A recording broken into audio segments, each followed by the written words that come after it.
ఇవన్నీ వచ్చిన వాళ్లకు క్రెడిట్ ఇవ్వాల్సింది పోయి, సరే ఆ వైఎస్ఆర్సీపీ ప్రభుత్వం జగన్మోహన్ రెడ్డికి సరే నాకు క్రెడిట్ ఇవ్వడం చంద్రబాబు నాయుడికి ఇష్టంలా, క్రెడిట్ చోరీ ఎలాగూ చేస్తున్నాడు చేస్తాడు ఇది నైజం అని అనుకుంటే పోతే పోయిందిలే అబ్బా.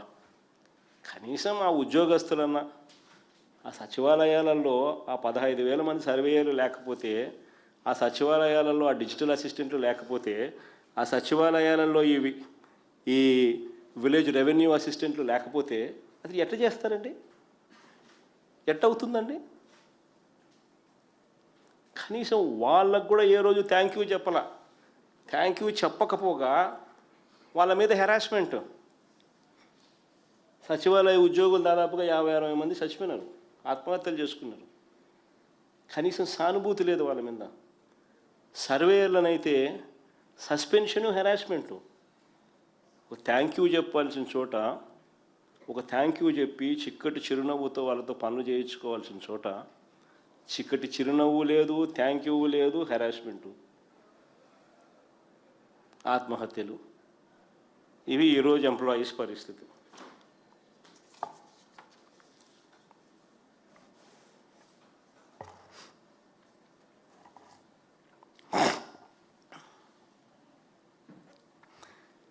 ఇలా తానిచ్చిన హామీలు మోసంగా చేసి అమలు చేయకుండా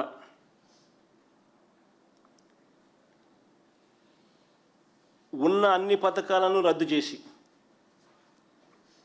ఒకవైపున తాను ఇచ్చిన హామీలన్నీ అమలు చేయకుండా మోసం చేశాడు, మరోవైపున తాను ఇచ్చిన పథకాలన్నీ రద్దు చేసినాడు, మా ప్రభుత్వంలో ఉన్న పథకాలన్నీ రద్దు చేసినాడు.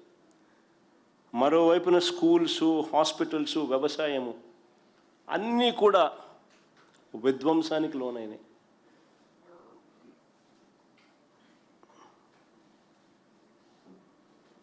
ఇలాంటి పరిస్థితుల్లో ఏమంటాడు చంద్రబాబు నాయుడు?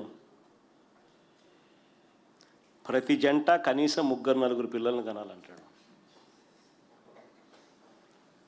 ప్రతి జంట కనీసం 3-4 పిల్లలను కనాలంటాడు. ఇలాంటి పరిస్థితుల్లో ఇవాళ చంద్రబాబు గారి పాలనలో పాలు తాగినా నీళ్లు తాగినా చనిపోతూ ఉన్నారు.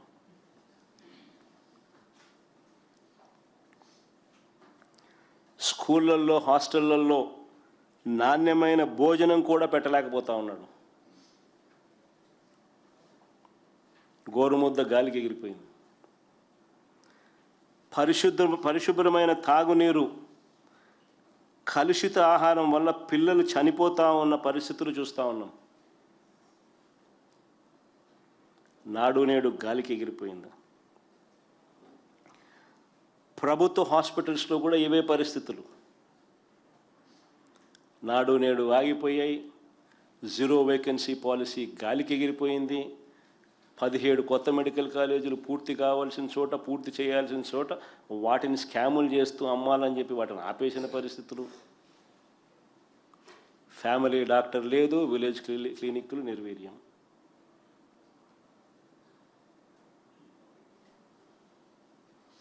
హాస్పిటల్లో WHO GMP కేటగిరీస్కి సంబంధించిన మందులు గత దేవుడు ఎరుగు, మామూలు మందులు కూడా దిక్కులేని పరిస్థితుల్లో హాస్పిటల్స్ తయారైపోయినాయి.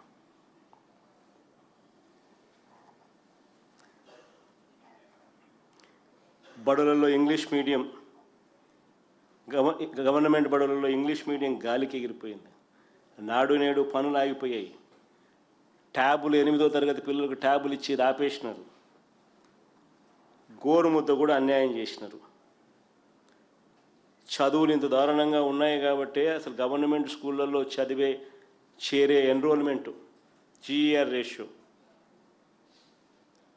మా ప్రభుత్వ హయాంతో పోలిస్తే 2023-24తో పోలిస్తే గవర్నమెంట్ స్కూల్లో చేరిన సంఖ్య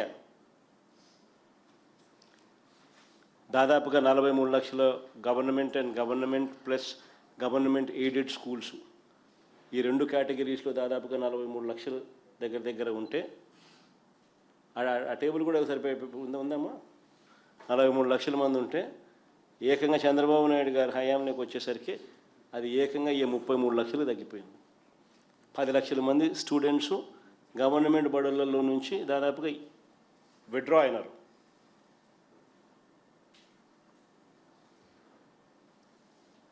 $10 లక్షలు 8 లక్షలు ఏదో నెంబర్ కరెక్ట్గా నాకు గుర్తులేదు, కానీ ఆ నెంబర్స్ మళ్ళీ ఒకసారి చూడండి. మంచి చదువులు లేవు, మంచి వైద్యం లేదు, వ్యవసాయం అనేది రైతులకు ఈరోజు గుదిబండగా మార్చినాడు చంద్రబాబు నాయుడు. ఏ పంటకు గిట్టుబాటు ధరలు రాని పరిస్థితి. ఇలాంటి పరిస్థితుల్లో చంద్రబాబు నాయుడు గారు ఇస్తానన్న నిరుద్యోగ భృతి ఇవ్వడు, అమలు చేస్తానన్న సూపర్ 6 సూపర్ 7 అమలు చేయడు, పైగా మా ప్రభుత్వంలో ఉన్న పథకాలన్నీ రద్దు చేసినాడు. ప్రజల జీవన ప్రమాణాలను కనీసం పెంచకుండా, పట్టించుకోకుండా, మహిళలకు తానిచ్చిన హామీలు అమలుకు దిక్కులేని పరిస్థితిలో ఈరోజు రాష్ట్రం ఉంటే చంద్రబాబు నాయుడు ఏమంటాడు? ఎడాపెడా ఒక్కొక్కరు 3, 4 పిల్లలను కనండి అని అంటాడు.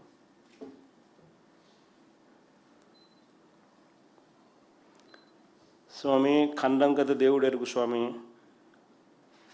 చంద్రన్న పెళ్లి కానీ మేనిఫెస్టోలో పెట్టినావు. ప్రతి జంటకు పెళ్ళి అయితేనే ₹1,00,000 ఇస్తానన్నావు. ఇంతవరకు ఒక్కరికి ఇచ్చింది, ఒక్కరికి ఇలా. అది ఎప్పుడు ఇస్తావు స్వామి అని అడిగినాం, ఇంతవరకు ఇలా దాని గురించి మాట్లాడు. కానీ 3వ బిడ్డ కంటే మాత్రం డబ్బులు ఇస్తాడంట. ఎన్నికల్లో మేనిఫెస్టోలో చెప్పిన చంద్రన్న పెళ్లి కానుకకు దిక్కులేదు, ఇప్పుడు 3వ బిడ్డ కంటే డబ్బులు ఇస్తాడని చెప్పి ఇప్పుడు చెప్తున్నాడు కొత్తగా.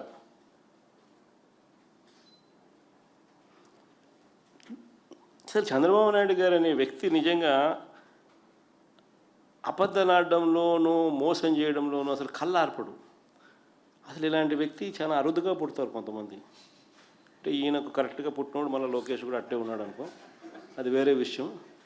బట్ చాలా అంటే వీళ్ళు ఇది చాలా అన్యాయస్తులు. వీళ్ళు ఇంత అన్యాయంగా ఎవరు పుట్టరు. నిజంగా గొప్ప సంగతి వీళ్ళ కథ. మహిళల జోలికి వస్తే ఈ మనుషులు ఏమంటాడు? మాటలు మాత్రం. మహిళల జోలికి వస్తే తాట తీస్తానంటాడు. ఈ మధ్యకాలంలో ఆయన స్టేట్మెంట్లు. మహిళల జోలికి వస్తే అదే ఆఖరి రోజు అవుతుందని చంద్రబాబు నాయుడు గారు డైలాగుల మీద డైలాగులు ఈ మధ్యకాలంలో మనం అంతా చూసే ఉంటాం.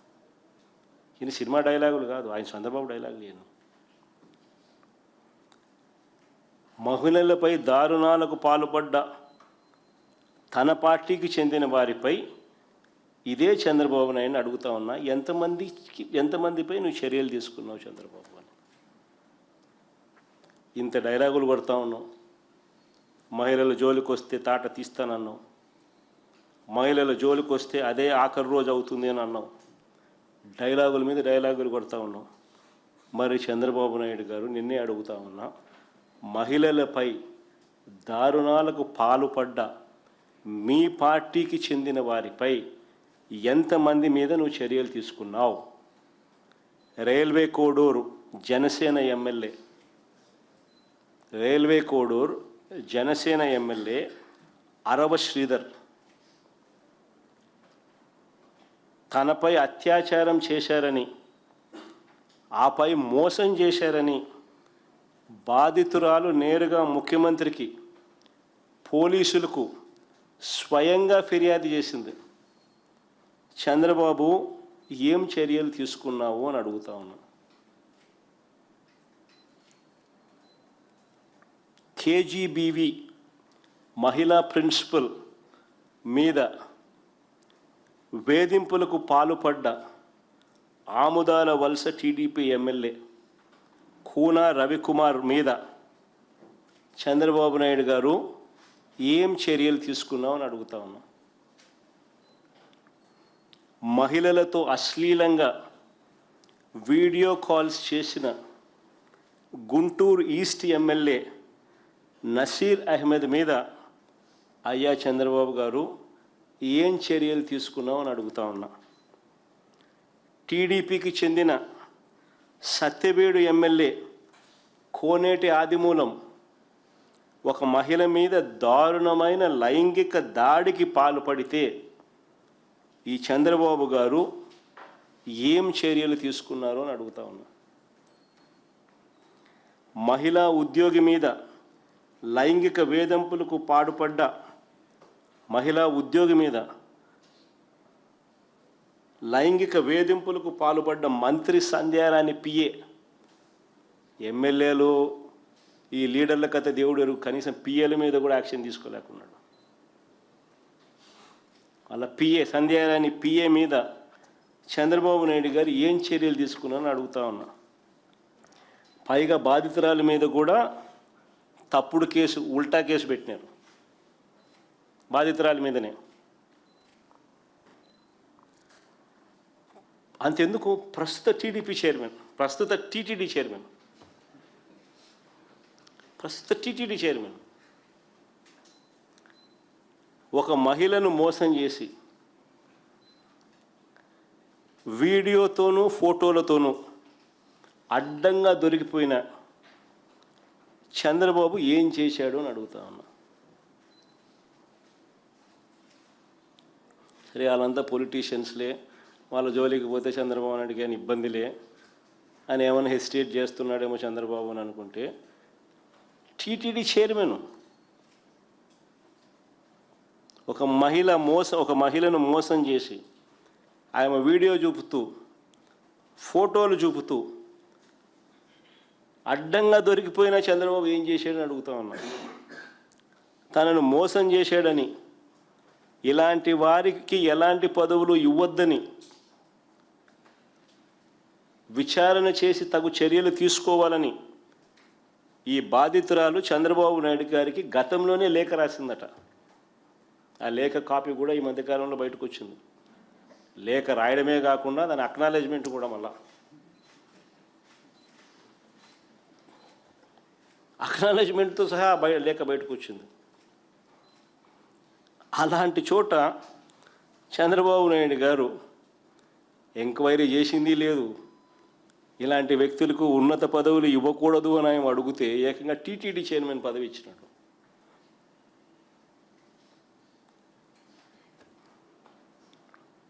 నిజంగా దేవుడి మీద వీళ్ళకు భయం లేదు, భక్తి లేదు, నిష్ట లేదు.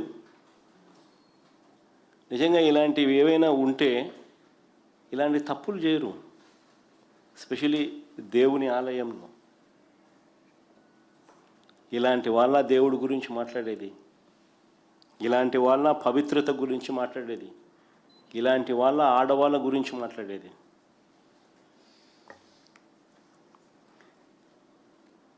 చివరికి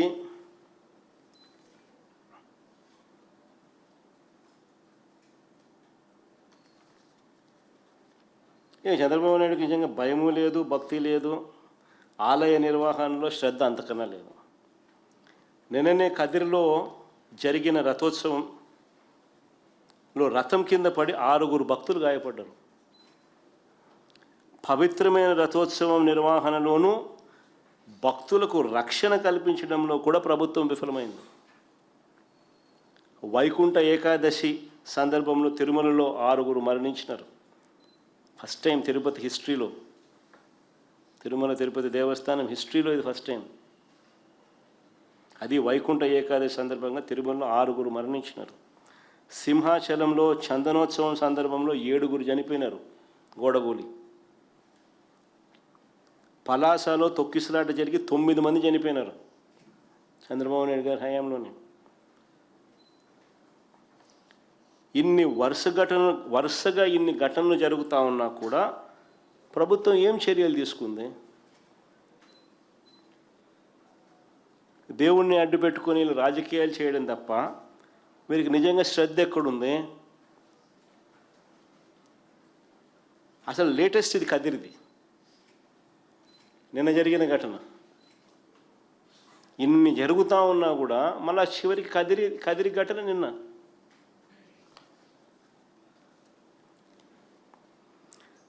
చివరికి తిరుమలకు సప్లై అయిన నెయ్యి వ్యవహారంలో కూడా మా పార్టీ నుంచి మా ఎమ్మెల్సీలు అడిగిన ప్రశ్నలకు చంద్రబాబు సమాధానాలు కూడా చెప్పలేదు.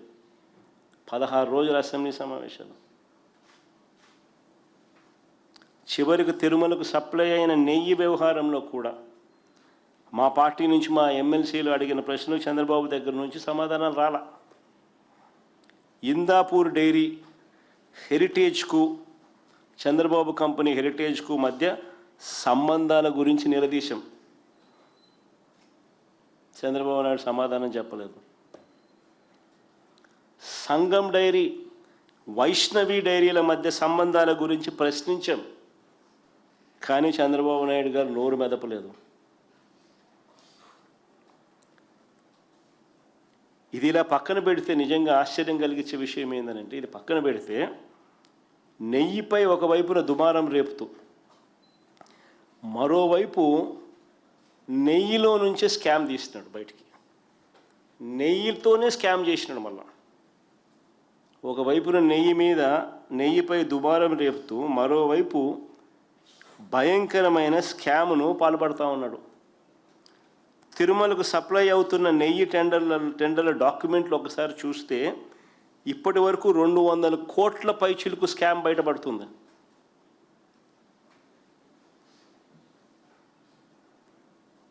తిరుమలకు సప్లై అవుతున్న నెయ్యి టెండర్ల డాక్యుమెంట్లు చూస్తే ఇప్పటి వరకు 200 కోట్ల స్కామ్ బయటపడుతుంది. ఉద్దేశపూర్వకంగానే ఒక ఏడాది కాలంలోనే కేజీ నెయ్యి 351 రూపాయల నుంచి 716 రూపాయలు తీసుకుపోయినారు. ఒక సంవత్సరంలో ఉద్దేశపూర్వకంగానే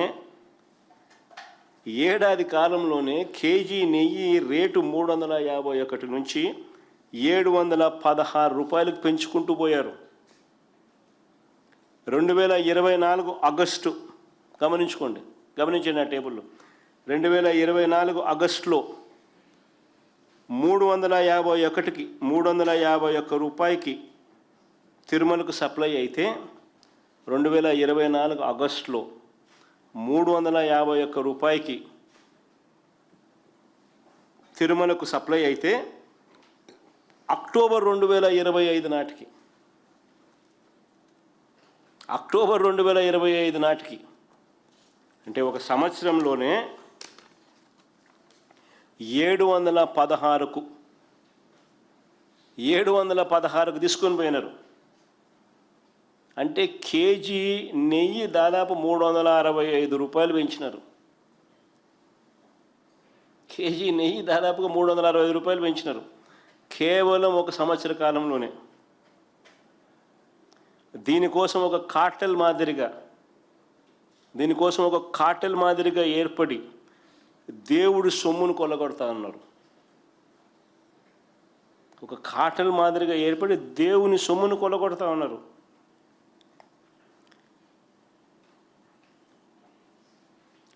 ఒక్కసారి ఈ స్కామ్ చూస్తే ప్రభుత్వం ఏర్పడిన తర్వాత 2024 ఆగస్టు వరకు తిరుమలకు సప్లై అయిన రేటు ధర 351. ఆ తర్వాత 2025 జనవరి 31కి ఈ రేటు అమాంతంగా 513కు పెరిగింది. 2025 జనవరి 31 నాటికి ఈ రేటు అమాంతంగా 513 రూపాయలకు చేరింది. 2025 అక్టోబర్ నాటికి 599 రూపాయలకు స్కై రాకెట్ లా పెరిగింది. ఆ తర్వాత అదే అక్టోబర్లోనే 716కు పోయింది.